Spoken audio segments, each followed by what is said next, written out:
itu bermanfaat. Bersama saya di saat ini di samping saya sudah ada narasumber, ada Bang Sugianto. Beliau ini bisa dikatakan praktisi digital marketing juga, sekaligus founder pklmedan.com. Kita sapa beliau ya, sudah ada di samping saya. Assalamualaikum Bang. Siap. Apa kabar Bang? Waalaikumsalam, alhamdulillah sehat Bang. Alhamdulillah sehat ya. Nanti kita banyak belajar ya Bang tentunya tentang dunia anak PKL ini gitu. Siap, nah, siap. Sebelum kita banyak belajar, kemudian banyak tahu tentang pklmedan.com ini, saya mau tahu dulu dari sudut pandang Abang melihat anak-anak PKL dan PKL itu sendiri sebenarnya sejatinya apa sih gitu Bang? Siap. Anak PKL ya, baik itu SMK ataupun mahasiswa sejatinya sebenarnya pada saat mereka PKL itu diharapkan mereka itu memiliki bekal dan mengetahui sebagaimana sih sebenarnya dunia usaha gitu, dunia industri, dunia pekerjaan gitu. Sehingga program PKL itu ada bagi SMK dan mahasiswa. Tujuannya sebenarnya mengenalkan dunia kerja kepada mereka. Oke. Gitu. Nah, problemnya saat ini ya seperti tadi Bang Abrol sampaikan ya, banyak sekali adik-adik yang PKL atau magang istilahnya gitu ya, yang belum mendapatkan tempat yang sesuai dengan jurusan mereka gitu. Nah, disinilah saya melihat solusi gitu. Saya coba memberikan solusi bagi dunia pendidikan yang ingin magang bisa di tempat pklmedan.com ini. Gitu. Oke, baik Bang. Sebelum jauh juga kita ngobrol, saya mau tahu dulu sebenarnya kedudukan status PKL ya dalam pendidikan tadi disebutkan tingkat SMK dan mahasiswa. Sebenarnya memang ada diatur khusus tidak begitu ya? Memang wajibkah begitu? Oh iya, jadi kalau anak SMK itu kan memang ada program PKL, magang atau prakerin yang biasa kita kenal seperti itu. Itu biasanya ada di kelas 2 SMK dan kelas 3 gitu ya. Itu memang kalau SMK ada program PKL itu. Itu mengacu dari peraturan sekolah dan pemerintah. Okay. Karena juga SMK itu adalah salah satu pencetak wirausaha gitu. Nah, akhirnya program magang itu sangat diperlukan untuk adik-adik SMK. Nah, kalau untuk mahasiswa sama ya. Saya dulu waktu masih kuliah S1 dulu ada program PKL ya. Tujuannya apa?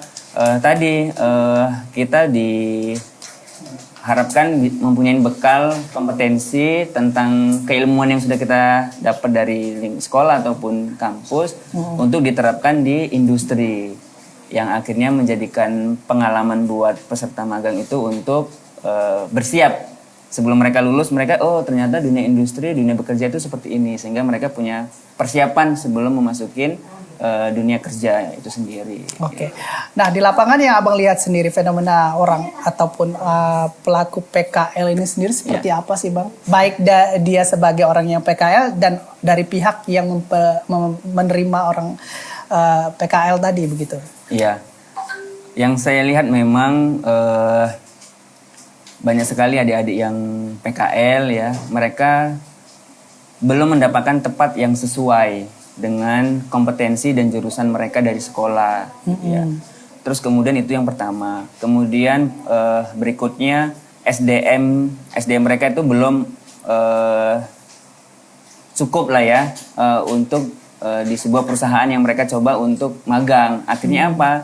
Pada saat mereka magang atau PKL di perusahaan itu mereka nggak tahu nih harus ngapain gitu ya. Terus kemudian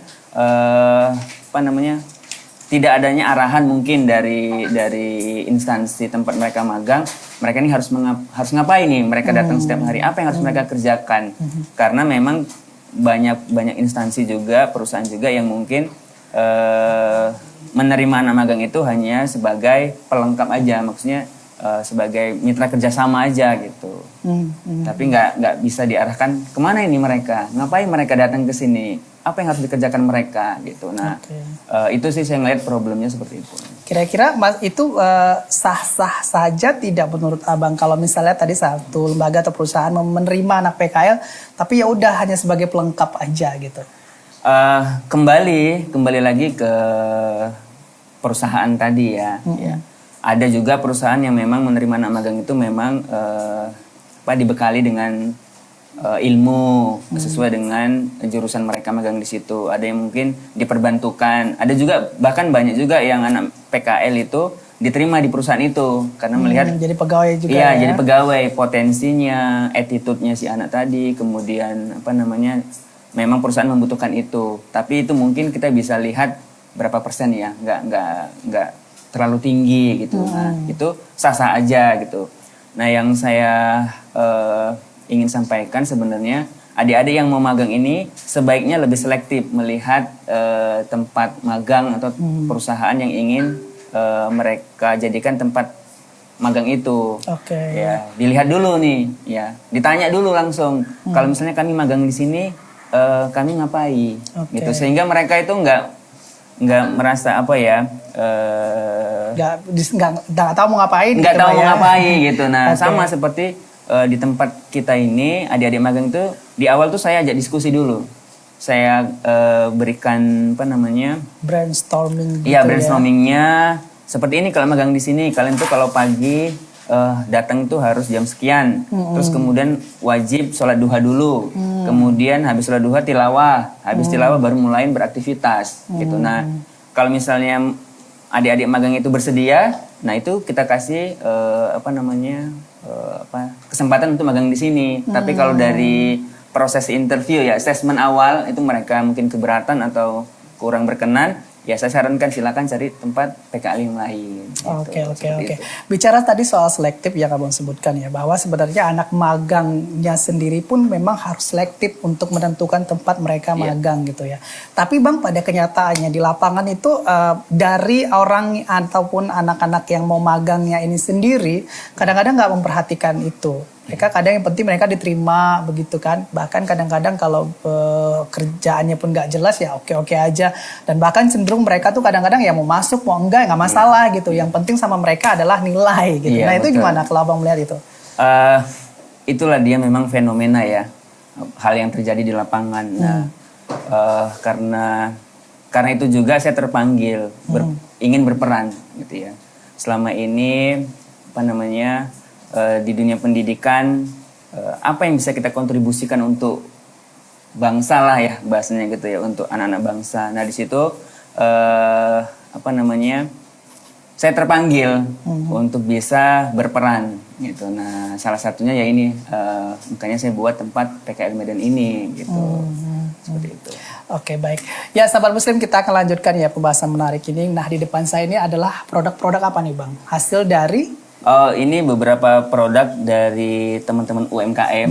Jadi selain adik-adik yang magang di sini, berjalannya waktu ternyata banyak UMKM yang ingin belajar digital marketing di sini. Nah, ini produk-produk mereka ini ada wajib Bandung dari Kisaran, oleh-oleh khas Kisaran, ada jahe, ada manisan, ada macam-macam. Nanti kita bahas salah satu ya, setelah jeda tentunya sahabat muslim. Jadi jangan kemana-mana, tetap di program 60 menit, saya segera kembali.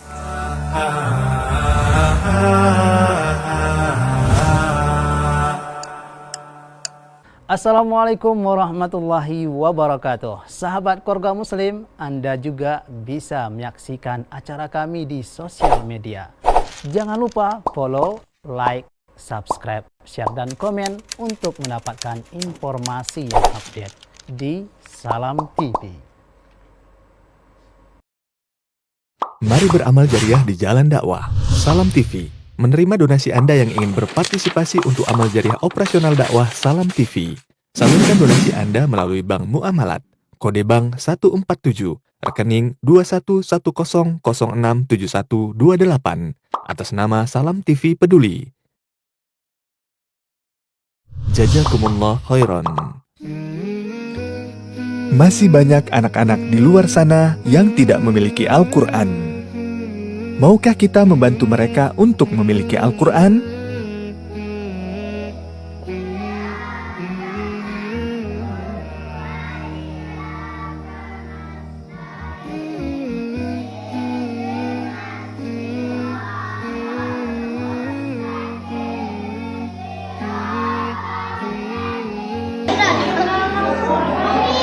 Kamu ngapain di situ? Mau ikut halakoh? Iya, tapi Al-Quran aku gak ada. Ini buat kamu. Terima kasih ya. Harga Al-Quran, 50.000 per Quran. Percayakanlah infak Quran Anda melalui Yayasan Ar-Risalah Al-Khairiyah dengan cara mentransfer melalui Bank Syariah Mandiri, nomor rekening 7013405648 dan Bank Muamalat, nomor rekening 2110066077. Bank Mandiri, nomor rekening 1050077547754. Ketiganya atas nama Yayasan Ar-Risalah Al-Khairiyah.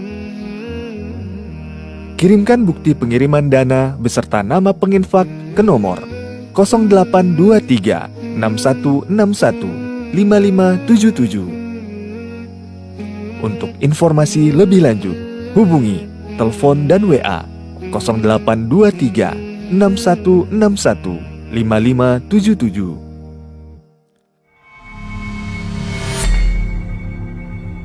Ma'had Tahfiz Yatim Du'afa Kitabina merupakan lembaga pendidikan yang didirikan untuk yatim dan du'afa sebagai sarana dalam menghafal Al-Quran. Selain itu, Ma'had Tahfiz Yatim Du'afa Kitabina juga membekali para santriwatinya dengan pembelajaran tauhid, akidah shahihah, dan ilmu syar'i, dan pembelajaran bahasa Arab secara aktif. Kam hafizti minal Qur'an, hafiztu 25 juz'an. Didirikan sejak tahun 2019, Ma'had Tahfiz Yatim Du'afa Kitabina memiliki lebih dari 100 santriwati yang datang dari berbagai wilayah seperti Provinsi Aceh, Sumatera Utara, Riau, dan Kepulauan Riau. Saat ini, lokasi Ma'had masih tersebar di 5 lokasi Ma'had: Keperta Ujung, Helvetia Timur, Seigelang, Medan Baru, Tembung, Deli Serdang, dan Stabat Langkat dengan menempati ruko dan rumah yang dipinjamkan kaum muslimin kepada mereka. Kini, Ma'had Tahfiz Yatim Du'afa Kitabina berniat menyatukan kelima ma'hadnya ke satu titik lokasi di Sayum Sabah, Sibolangit, Deli Serdang, yang berjarak sekitar 30 km dari pusat kota Medan, agar proses belajar dan mengajar lebih efektif dan kondusif, dan membantu warga sekitar yang merupakan minoritas muslim bisa merasakan indahnya ukhuwah. Maka dari itu, kami mengajak seluruh kaum muslimin berwakaf dan membebaskan lahan seluas 2,2 hektar yang membutuhkan dana sekitar 1,5 miliar rupiah atau sekitar Rp70.000 per meter. Bismillah, saya Ferhat Abu Fadilah mengajak kaum muslimin dimanapun berada untuk membantu donasi dan berwakaf di atas tanah yang di dalamnya akan dibangun masjid dan tahfiz Al-Quran bagi santriwati yatim du'afa Kitabina. Kirimkan donasi Anda melalui rekening Bank Syariah Indonesia, kode bank 451, nomor rekening 1148638856. Bank Rakyat Indonesia, BRI, kode bank 002, nomor rekening 32750148401531 atas nama Yayasan Fadilatul Quran Aceh. Untuk informasi dan konfirmasi, hubungi Ustadz Ferhat Akbar di 0813 6611 5453.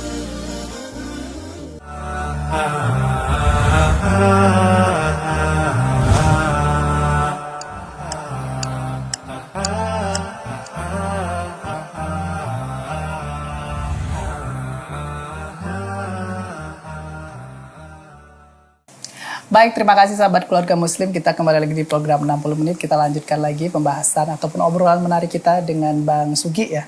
Bang, kalau kita lihat ya, kepentingan dari status magang ataupun PKL itu sendiri sebenarnya bagi siswa, bagi mahasiswa itu apa sih? Yang pertama, mereka tuh wajib magang sebagai syarat mereka untuk tamat sekolah ataupun kuliah. Kalau anak kuliah, mereka itu di semester 7 wajib magang supaya mereka bisa menyusun tugas akhir.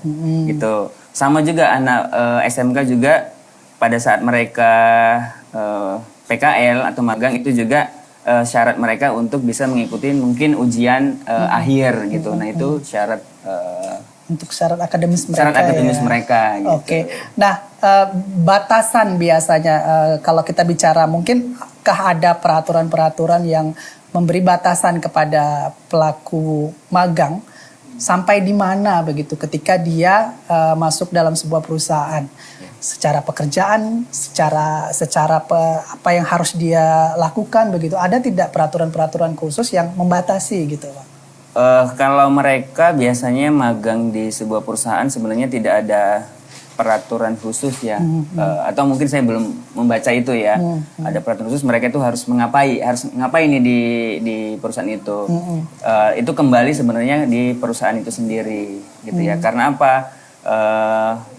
Bahkan banyak juga perusahaan-perusahaan yang tidak menerima anak PKL gitu ya. Mungkin sebagian mereka kita nggak perlu anak PKL. Anak PKL ini mohon maaf tuh ya, mungkin paradigmanya membuat orang repot aja di kantor, buat semak lah bahasanya kita gitu ya, buat rame-rame di kantor, nggak tahu mau ngapain, nggak tahu kerja apa gitu. Nah itu yang kasihan sebenarnya gitu ya. Sementara kalau misalnya kita bisa memberdayakan adik-adik magang ini, kita bekali dengan kompetensi yang baik ya, insya Allah kita akan membantu ya menciptakan sumber daya SDM Indonesia ini bisa mampu bersaing sebenarnya itu yang mendasari sebenarnya. Oke, nah yang mendasari tadi abang sebutkan bahwa sebenarnya dari lembaga ataupun perusahaan yang menerima anak PKL ini tadi harusnya bisa membina begitu ya, karena mereka juga sebenarnya calon, bisa dikatakan calon pegawai kalau memang bagus bisa direkrut begitu ya bang. Nah masalahnya abang yang juga punya pengalaman ya, punya lembaga yang menerima anak PKL, kira-kira dari perusahaan ataupun lembaga itu sendiri sebaiknya seperti apa memperlakukan anak PKL begitu?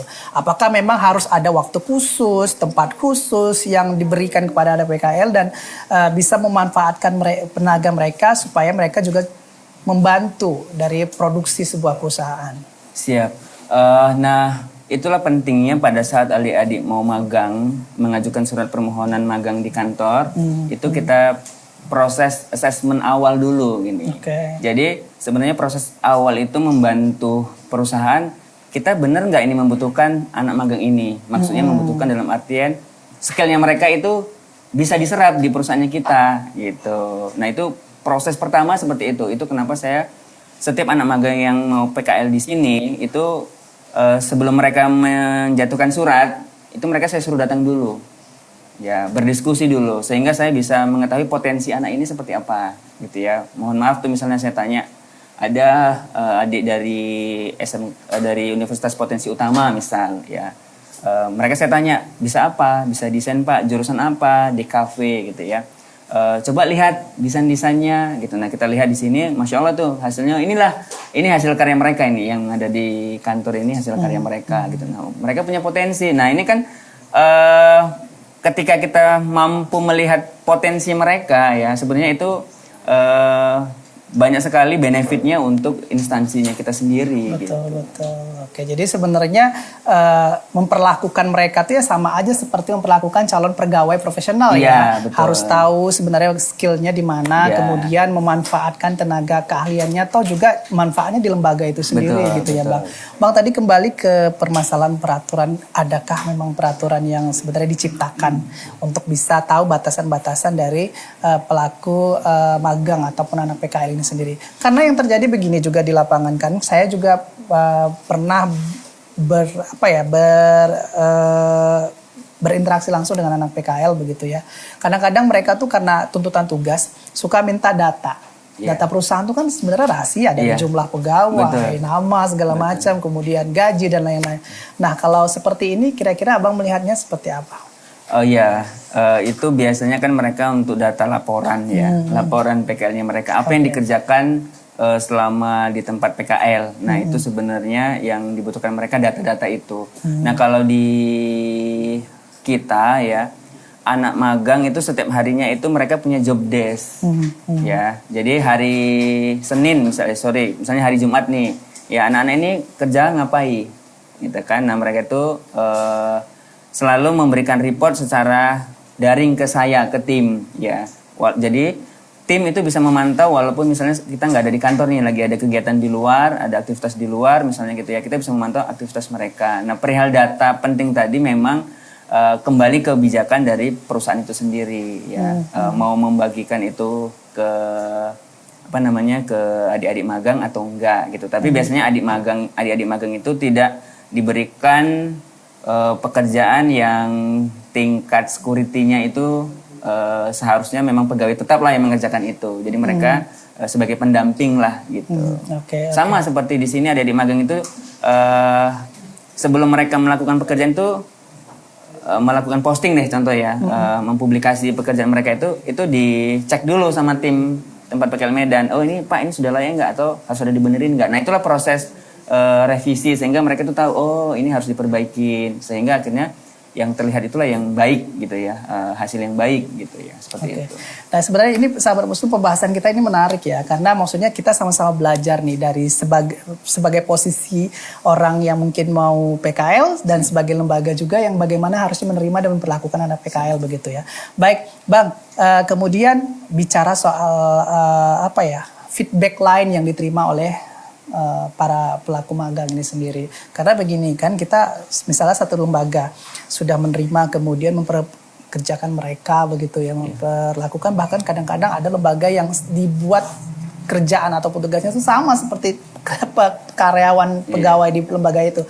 Nah, kira-kira ada hak tidak misalnya mereka dapat upah, dapat gaji dan lain-lain gitu. Dari sudut pandang dan pengalaman Abang lah. Iya. Jadi sebenarnya memang tidak ada kewajiban juga dari instansi, dari perusahaan untuk memberikan gaji bagi adik-adik magang. Ya. Tapi ada juga perusahaan yang memberikan biaya transportasi ya untuk adik-adik magang gitu ya. Itu kebijakan masing-masing instansi gitu ya. Nah, pada saat kita memperlakukan adik magang ini seperti karyawan tetap ya, idealnya sebenarnya mereka itu memiliki hak. Ya, memiliki hak juga lah ya.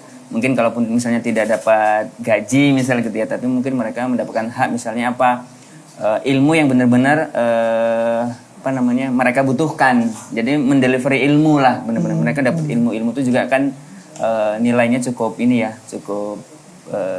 berharga gitu ya. Nah, sama juga adik-adik di sini. Mereka saya perlakukan bukan seperti pegawai gitu ya, tapi mereka saya perlakukan mereka itu tim gitu. Mereka itu yang saat ini memang perlu belajar, perlu didampingin dan perlu diarahkan gitu ya.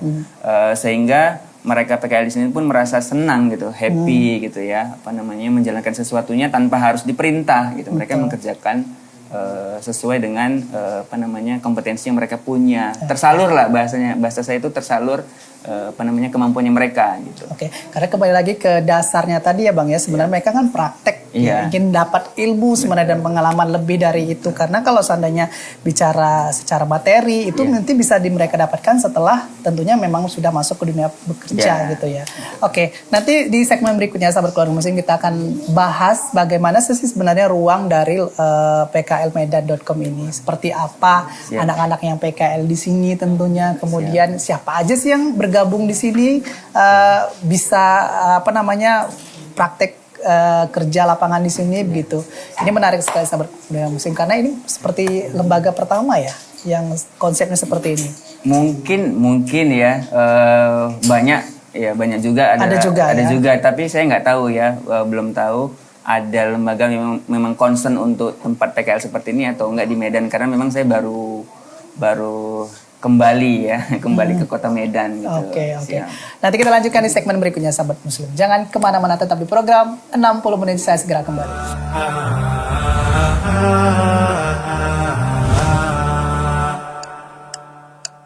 Setiap orang tua pasti mendambakan anak yang soleh dan solehah. Salah satu cara untuk meraih hal tersebut adalah dengan mengajarkan Al-Quran kepada sang buah hati. Didiklah anak-anakmu pada 3 perkara: mencintai nabimu, mencintai ahli baitnya, dan membaca Al-Quran. Hadis riwayat At-Tabarani. Dengan cara itu, mudah-mudahan kelak ketika dewasa, sang buah hati benar-benar dapat menjalani hidup mereka sesuai dengan tuntunan Al-Quran. Dari Abu Hurairah radhiyallahu anhu bahwasanya Rasulullah sallallahu alaihi wasallam bersabda, "Man kana yu'minu billahi wal yaumil akhir falyaqul khairan aw liyasmut." Barang siapa yang beriman kepada Allah dan hari akhir, maka hendaklah ia berkata baik atau hendaklah ia diam. Muttafaqun alaih. Sungguh rugi jika seorang itu berkomentar yang keji dan memaki atau memfitnah lalu disebarluaskan. Ingat saudaraku, itu semua akan dipertanggungjawabkan di akhirat kelak. Kalau tulisan kita baik, maka pahala pun akan kita dapati sampai hari kiamat. Namun, jika tulisan kita buruk, bernada fitnah, atau berkomentar yang buruk, maka dosa pun akan didapatinya sampai hari kiamat. Rasulullah SAW bersabda, barang siapa yang menunjukkan kepada kebaikan, maka dia akan mendapatkan pahala seperti pahala orang yang mengerjakannya. Hadis riwayat Muslim. Barang siapa yang memberi petunjuk pada kejelekan, maka ia akan mendapatkan dosa dari perbuatan jelek tersebut dan juga dosa dari orang yang mengamalkannya setelah itu tanpa mengurangi dosa mereka sedikit pun juga. Hadis riwayat Muslim. Jadi, Nabi menegaskan bahwa kita menyebar atau berkomentar yang tidak sopan atau berkata kasar, maka akan dipertanggungjawabkan kelak di akhirat. Hendaknya, jika kata tak lagi bermakna, lebih baik diam.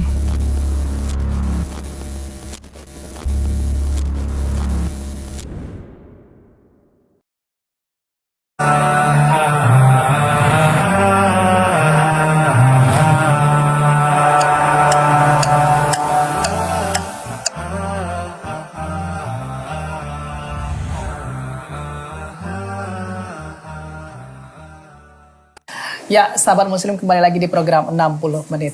Ya, Bang Sugi, ya, memang sejatinya kita kalau melihat sesuatu peluang itu dan bisa mengeksekusinya dengan baik, ini sebenarnya bisa memberikan berkah untuk kita dan orang lain ya. Seperti yang sudah Abang kerjakan ini, yaitu membangun sebuah lembaga pklmedan.com. Nah, apa yang sebenarnya Abang lihat kemudian bisa membentuk lembaga ini, Bang, sebelumnya? Iya, memang niat awal mendirikan tempat PKL Medan ini memang sebagai wujud kontribusi ya untuk dunia pendidikan.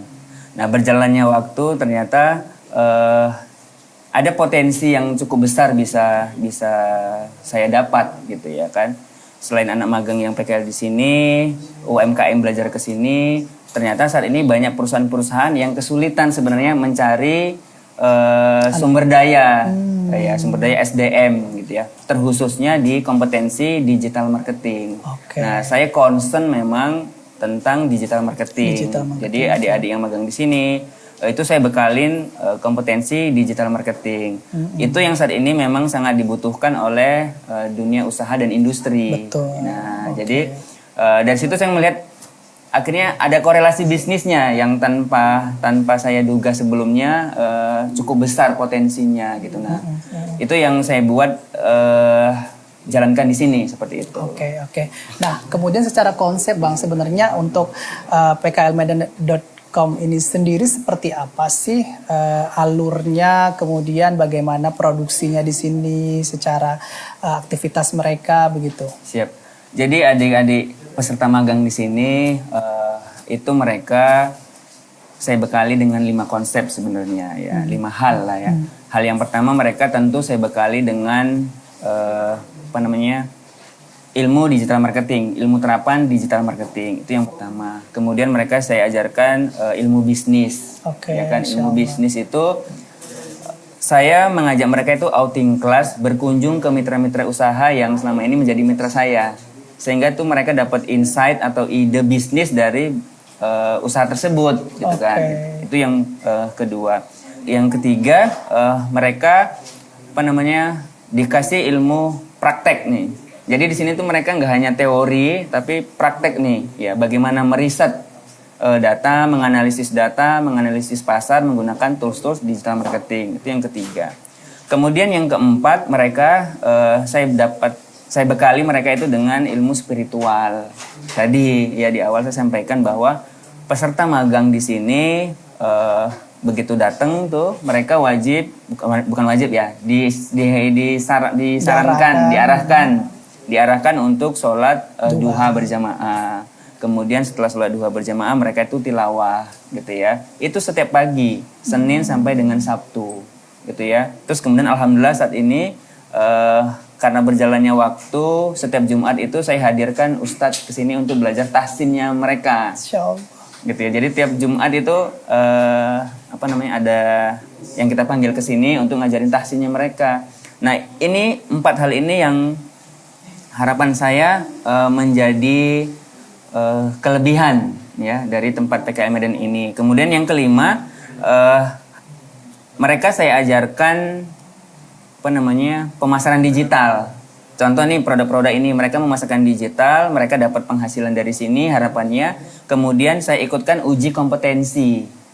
Nah, 3 bulan mereka magang di sini, keluar mereka punya sertifikat kompetensi yang resmi dari Direktorat Kursus dan Pelatihan Kemendikbud. Itu harapannya sehingga mereka magang punya skill, keluarnya mereka diakui oleh dunia usaha dan industri dengan adanya sertifikasi dari Kementerian Kemendikbud itu sendiri. Gitu. Masya Allah ya, berbobot sekali ya begitu ya. Jadi maksudnya mereka bukan hanya seperti sekedar praktek kerja aja, tapi semua dapat bekal ilmunya, prakteknya, spiritualnya juga dapat begitu ya. Apa yang mendasari abang membuat 5 konsep tersebut, terutama menyisipkan konsep spiritual itu tadi bang? Kalau saya kan misalnya untuk berceramah di masjid belum punya kompetensi sebagai ustadz gitu ya. Nah kemudian saya melihat hubungan di sini hablum minanas dan hablum minallah ya. Ya, nah mungkin salah satu cara saya misalnya gitu ya, salah satu cara saya untuk menebar kebermanfaatan lah gitu ya ke orang. Ya mungkin dengan cara tadi ya, setidaknya adik-adik yang di sini yang selama ini mungkin barangkali di luar sana mereka tidak pernah sholat seperti itu ya, atau misalnya tidak pernah mengaji misal seperti itu. Nah di sini mereka belajar mengaji walaupun masih terbata-bata gitu ya, walaupun masih pelan-pelan, tapi itu kan salah satu bentuk kita memperbaiki diri day by day ya, di setiap hari itu selalu lebih baik gitu ya. Dan alhamdulillah mungkin juga berkat aktivitas itu ya, marketing langitnya tuh Allah langsung datangkan banyak keberkahan di tempat ini. Mereka nyaman, orang-orang belajar ke sini tuh senang ya. Kami satu keluarga juga bahagia, sehat, adik-adik juga di sini. Itu juga salah satu mungkin ya keberkahan dari doa-doa adik-adik yang magang di sini. Tapi walaupun di sini mereka wajib duha, mengaji, tilawah gitu ya. Yang non muslim juga kita terima gitu ya. Sesuai nanti mereka mengerjakan sesuai dengan keyakinan mereka masing-masing gitu. Oke, ini Masya Allah sekali ya. Ini tempat PKL yang cukup bisa dikatakan jelas begitu ya, memanfaatkan tenaga-tenaga anak-anak magang ini begitu ya. Baik, Bang. Kemudian tadi yang Abang sebutkan kan cukup selektif ya untuk bisa menerima anak PKL magang di sini. Nah, bagaimana sebenarnya respon anak-anak siswa SMK itu, kemudian anak-anak mahasiswa itu juga untuk bisa masuk praktek di sini begitu? Apakah ini cukup berat ya bisa masuk di sini begitu? Dan kira-kira abang melihat ke depannya seperti apa begitu? Iya, di bulan September kemarin aja yang daftar untuk mau magang di sini itu ada sekitar 129 ya. Bahkan ada dari Universitas Telkom Bandung yang ke sini. Kemudian Sekolah Tinggi Teknologi Bisnis Bandung juga ke sini. Universitas Bung Hatta Padang juga ke sini. Nah, walaupun banyak yang daftar ke sini, tadi tidak semua itu kita terima. Satu melihat tempatnya, kapasitas kita belum cukup. Terus kemudian ada juga anak yang magang itu mundur sebelum berperang bahasanya kita gitu ya. Mereka tidak berani mengisikan form. Ya, tidak berani mengisikan form pendaftaran. Karena apa? Di form itu sebenarnya proses awal saya menyeleksi dan memanggil mereka untuk datang. Contoh misalnya, bersedia nggak mengerjakan tugas-tugas yang diberikan di sini? Oke, kemudian contoh berikutnya, bersedia tidak merokok selama di tempat PKL ataupun di lingkungan PKL, ya. Kemudian tidak menggunakan narkoba, bersedia sholat berjamaah di masjid bagi yang pria. Nah itu kan salah satu proses assessment yang saya lakukan, ya. Nah, banyak juga yang mereka nggak berani mengisikan itu gitu. Mungkin belum siap berkomitmen, akhirnya Pak kita nggak jadi PKL di sana. Nah, seperti itu ada beberapa sekolah yang seperti itu. Gitu. Mereka takut di awal ya, kalah sebelum berperang lah bahasanya kita seperti itu. Oke, jadi secara tersirat sebenarnya sudah disampaikan syarat-syarat untuk mau PKL di sini Ya, ya, benar, harus betul. seperti itu, siap Betul. secara mental juga ya untuk Siap. banyak yang harus diterapkan di sini begitu, Iya. terutama dari kedisiplinan, Iya. kemudian dari keterangan bebas narkoba dan lain-lain, tidak merokok begitu ya di lingkungan PKL, dan mungkin bagi sebagian orang itu cukup berat ya, Iya. karena mungkin itu dah jadi hal yang biasa di beberapa kalangan anak-anak muda sekarang gitu ya Bang ya. Iya, memang itu indikasi sebenarnya ya. Kita bisa melihat bahwa indikasi SDM kita ya saat ini ya memang seperti itulah gitu ya. Nah, harapan saya dengan tempat PKL Medan ini merubah gitu ya, merubah paradigma yang selama ini mungkin boleh merokok anak-anak PKL magang itu di kantor sana, mungkin di tempat lain boleh gitu ya, tapi di tempat PKL Medan ini tidak diperbolehkan gitu ya, tidak diperbolehkan, aturan lah gitu ya, aturan dari tempat PKL Medan.com ini sendiri gitu. Oke. Baik, Bang Sugi dan sahabat keluarga muslim, tadi ada yang menarik disampaikan Bang Sugi bahwa korelasi dari anak-anak PKL di sini juga mereka diajarkan ilmu digital marketing, kemudian bagaimana mereka belajar memasarkan produk-produk UMKM ini begitu ya, dan bahkan bisa mendatangkan income sendiri untuk mereka. Nanti kita akan lanjutkan pembahasannya di segmen terakhir, dan saya ingin tahu juga siapa saja sih yang sudah bergabung di sini begitu menjadi tenaga magang begitu. Di segmen terakhir tentunya jangan kemana-mana sahabat muslim, setelah jeda saya akan kembali untuk Anda tetap di program 60.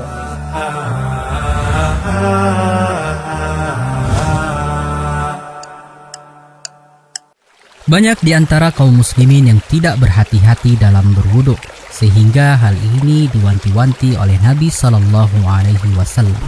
Dari Abdullah bin Amr, ia berkata, kami pernah tertinggal dari Rasulullah Shallallahu Alaihi Wasallam dalam suatu safar. Kami lalu menyusul beliau dan ketinggalan salat, yaitu salat asar. Kami berwudu sampai bagian kaki hanya diusap atau tidak dicuci. Lalu beliau Shallallahu Alaihi Wasallam memanggil dengan suara keras dan berkata, celakalah tumit-tumit dari api neraka. Beliau menyebut 2 atau 3 kali. Hadis Bukhari Muslim. Yang namanya diusap berarti tangan cukup dibasahi lalu menyentuh bagian anggota wudhu tanpa air mesti dialirkan. Hadis ini juga menerangkan bahwa wajibnya menyempurnakan wudhu dan perintah membasuh anggota-anggota wudhu. Maka yang luput dari hal ini, ia terjerumus dalam dosa besar karena diancam dengan neraka.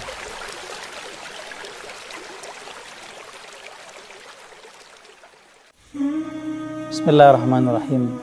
Assalamualaikum warahmatullahi wabarakatuh. Kematian adalah satu hal yang pasti. Ketika Utsman radhiyallahu anhu berziarah ke kuburnya bersama dengan para sahabat lainnya, kemudian dikatakan di riwayat ini Utsman menangis.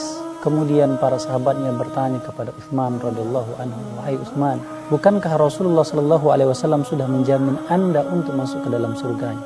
Kemudian Utsman mengatakan, wahai para sahabatku, benar memang Rasulullah sallallahu alaihi wasallam sudah menjamin aku masuk ke dalam surga. Akan tetapi jaminan untuk tidak disiksa di kubur itu belum ada. Kemudian Samurah bin Jundub senantiasa mengabarkan kepada para sahabat-sahabat Rasulullah. Dia mengatakan bahwasannya Rasulullah Shallallahu Alaihi Wasallam senantiasa mengulang cerita ini karena cerita ini cukup menakutkan. Kata Rasulullah Shallallahu Alaihi Wasallam, "Fi lailatin atani malakani." Pada satu malam ketika saya tertidur, kemudian datang 2 malaikat menghampiri saya dan mengatakan, ya Rasulullah, wahai Rasulullah, intalik, maka ya Rasulullah mari kita berangkat. Maka intalaqtu ma'ahuma, maka pada saat itu aku berangkat bersama 2 malaikat itu, dan aku tidak mengetahui mau kemana dibawa. Ternyata aku dibawa ke makam-makam.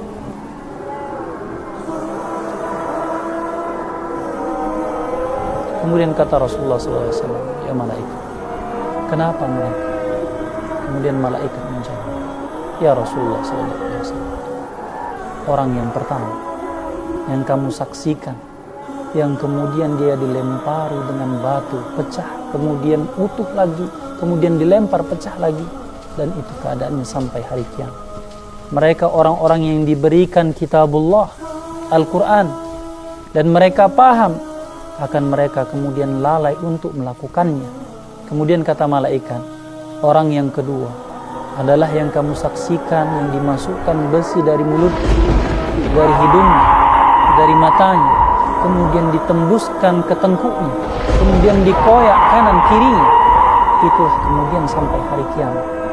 Kata malaikat, mereka adalah orang-orang yang ketika bangun dari paginya, kemudian mereka keluar dari rumahnya dan membuat satu kedustaan.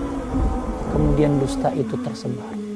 Kemudian malaikat mengatakan, sedangkan orang yang ketiga, orang yang menjerit, menangis, kemudian mereka meminta tolong, dan mereka dalam keadaan telanjang. Mereka adalah senantiasa berbuat zina dalam hidupnya. Kemudian yang keempat, kata malaikat, adapun orang yang senantiasa berenang di sungai-sungai darah, kemudian dia berusaha untuk ke tepian, kesampainya di tepian kemudian dia disulami dengan batu-batu, maka kata malaikat, keadaan ini terus diazab oleh Allah Subhanahu wa taala sampai datangnya hari kiamat. Maka kata Rasulullah sallallahu alaihi wasallam, sesungguhnya dia senantiasa ketika hidupnya dia memakan dari harta-harta riba. Sesungguhnya Rasulullah sallallahu alaihi wasallam mengatakan, ketika orang diletakkan di kuburnya dan datang malaikat dari sebelah kepalanya, kemudian ada orang yang menghalangi dan mengatakan kepada malaikat, wahai malaikat, sesungguhnya dari sisi kepala aku yang melindungi, dan ia adalah amalan sholat kita. Kemudian malaikat berusaha mendatangi dari sebelah tangan kanan. Kemudian di tangan kanan juga ada yang menjaga, yaitu amalan dari puasa kita. Dia mengatakan, ya malaikat, aku yang menjaga di sini. Kemudian malaikat datang ke sebelah kiri, dan di tangan kiri juga mengatakan, aku adalah pahala dari zakatnya. Kemudian malaikat turun ke bawah, maka kata Rasulullah SAW, wa ma baina rijlaihi, amalan sedekahnya mengatakan, wahai malaikat, di sini aku yang menjaga, karena dia telah banyak bersedekah kepada Allah Subhanahu wa taala. Kaum muslimin yang dirahmati Allah Subhanahu wa taala, apakah kita sudah mempersiapkan kematian kita?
Ya, sahabat keluarga muslim, kita sudah sampai di segmen terakhir program 60 menit kali ini. Ini perbincangan yang menarik ya, karena kalau sahabat keluarga muslim bisa juga membaca peluang dari apa yang kita bahas ini Bang ya, ini bisa dijadikan sebuah, bisa dikatakan usaha juga begitu ya Bang ya. Karena banyak manfaatnya, salah satunya yang mungkin bisa dikorelasikan tadi ya Bang ya, dari tenaga anak PKL ini, anak-anak magang, mereka bisa ikut terlibat dalam digital marketing ataupun membentuk sebuah branding produk. Iya. Nah ini di produknya dari UKM UMKM yang ada di Medan dan sekitarnya ya, Bang ya. Betul. Dan ini memang hasil dari kerja mereka begitu ya, buat Iya. stiker, buat apanya begitu. Mereka juga diajarkan bagaimana pemasarannya begitu ya. Nah, ini kan luar biasa sahabat keluarga muslim. Artinya ada simbiosis mutualis begitu. Nah, Abang mungkin bisa jelaskan Bang di sini seperti apa secara teknis mereka bisa menerapkan ilmu yang mereka dapat ya dengan mengkombinasikan dari produk-produk UMKM ini. Iya, tentu adik-adik yang magang di sini ya kita bekali kompetensi yang memang sangat dibutuhkan saat ini.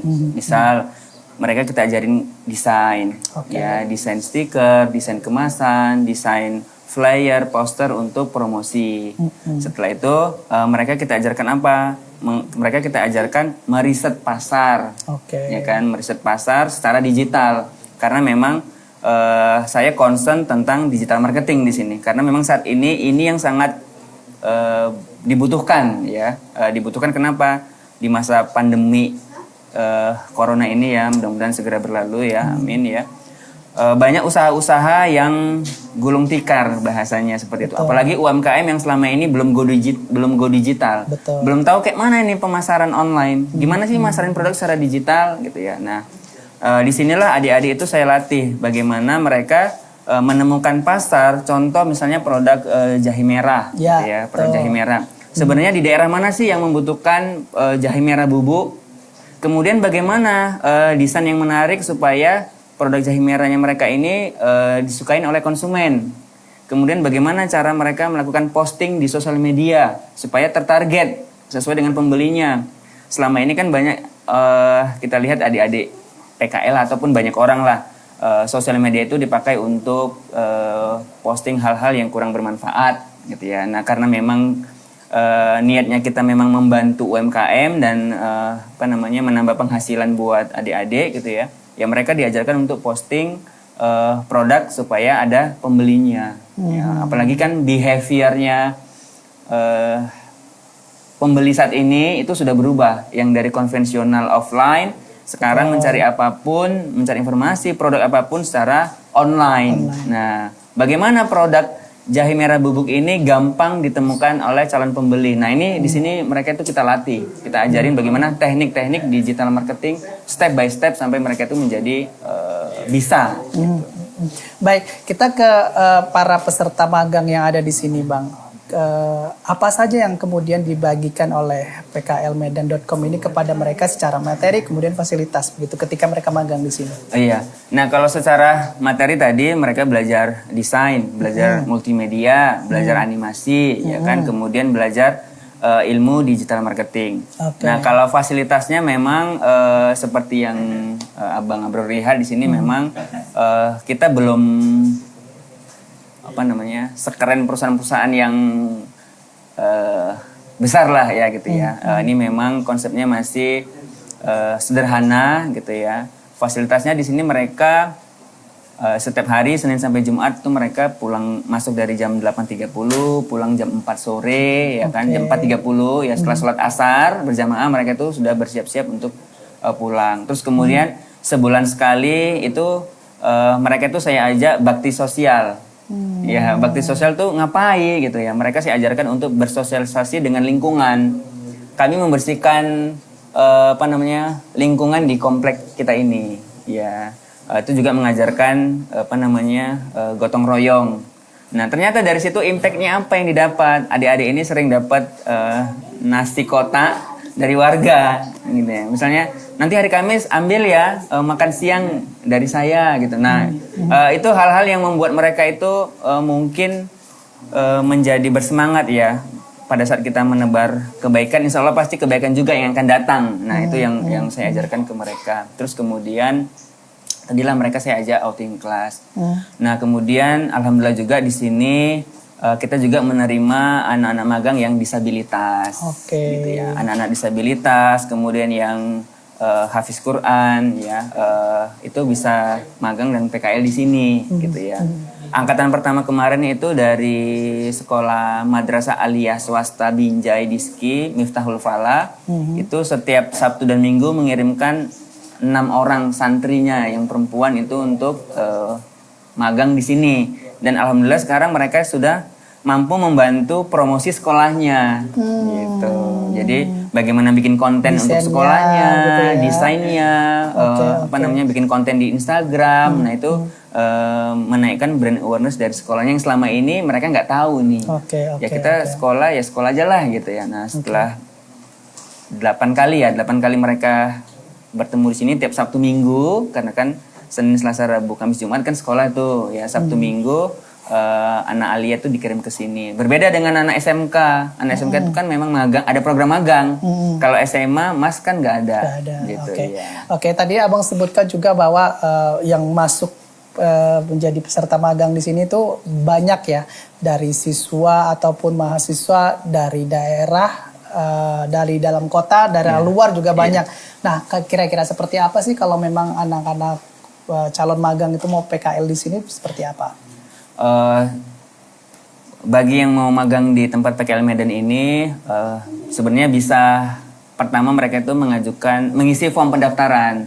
Buka aja websitenya tempatpklmedan.com atau cari aja di sosial media, di mesin pencari ketikkan aja tempat PKL Medan. Ya insya Allah kita sudah nomor 1 lah di mesin pencari. Itu memudahkan orang ya. Dan itu juga mungkin yang membuat banyak orang datang PKL di sini, walaupun tempatnya di pojok ya kan, di komplek gitu ya, tapi alhamdulillah banyak sekali yang menemukan ya.